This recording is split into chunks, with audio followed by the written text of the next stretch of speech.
A Mother's Last Breath, inspired by a real incident in Telangana. In the bustling lanes of Telangana lived Sarada, a widow who bore the weight of life's trials with unmatched strength.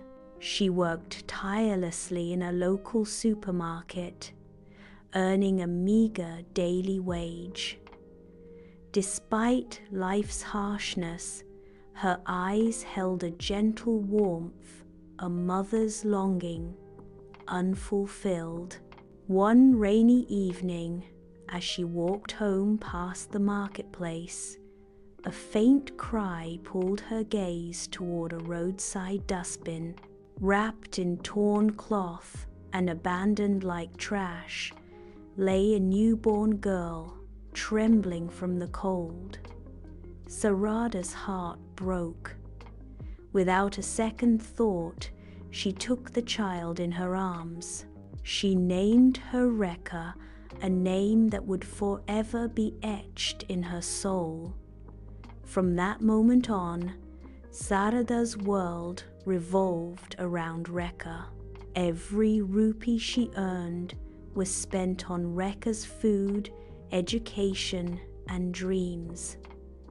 Sarada skipped meals but never let Rekha sleep hungry. She bought second-hand books, stitched torn uniforms, and smiled through her struggles. Rekha grew up believing she was the most loved child in the world, and she was. Years flew by. Rekha blossomed into a beautiful young woman, but with youth came influence. In her college, she met Deva, a reckless boy with no ambition, no job, and no respect for elders.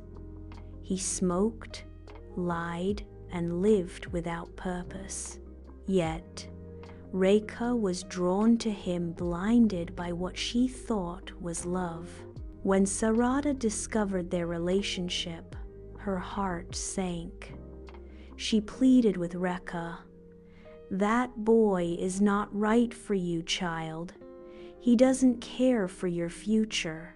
But Rekha, no longer the little girl who once held Sarada's hand, responded with bitterness. "You don't want me to be happy. You're always controlling me." Deva, sensing Sarada's disapproval, fueled Rekha's anger. "She's the only wall between us. If she's gone, we can live freely." And Rekha, lost in her false world of love, whispered the unthinkable, "Then remove her from our life." One tired evening, Sarada returned home after a long shift. Her feet ached, but her heart was light. She had saved enough to buy a new dress for Rekha's upcoming birthday. As she entered the house, Rekha texted Deva, "Now she's alone. Do it." Moments later, Deva stepped in, clutching a sharp weapon. Sarada was startled. Fear spread across her face as she tried to flee, but Rekha, her Rekha, blocked the door and held her tightly. "Rekha, what are you doing?" Sarada cried out in disbelief. "I want to live my life," Rekha shouted. "You always controlled me, not anymore." Deva raised his weapon and struck. Sarada collapsed, blood staining the floor where she had once made lunch boxes for school. Deva panicked and ran. But Sarada, fragile, broken, was still breathing. With trembling lips, she whispered, "Water, Rekha, just a sip." Rekha stood over her. The woman who had raised her, fed her, loved her unconditionally, now lay at her feet. But hate had blinded Rekha beyond reason. She knelt beside Sarada, took her final breath in her hands and crushed it. Tears didn't fall. Only silence remained. Later, Rekha screamed through the neighborhood, claiming a thief had killed her mother. Neighbors rushed in. Police arrived, and the dead body of Sarada, once a symbol of silent sacrifice, was taken away. But truth has a way of speaking, even through silence. Police found Deva's fingerprints, messages on Rekha's phone, and witness accounts. The web of lies unraveled. Rekha and Deva were arrested.